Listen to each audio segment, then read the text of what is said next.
Hello guys, welcome back to my channel. Today in this video I will show you how you can make word by word subtitle animation in CapCut PC.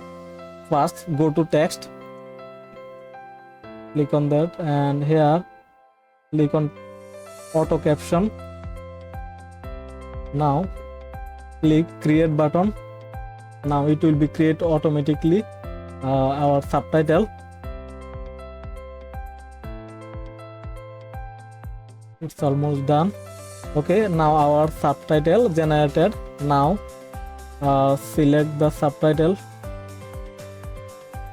Okay. Now on the right side here you can see basic template bubble. Click on templates, and here you will find a lot of template, and this is free. You don't have pro version. Now the template will be download.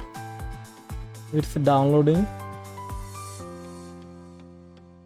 Okay, our template downloaded. Now start play button. Amidst the chaos of daily life, it's crucial not to And here you can see one by one subtitle generated. life. It's crucial not to overlook the serene beauty that envelops us. Okay, so this is how you can make word by word subtitle animation in CapCut PC.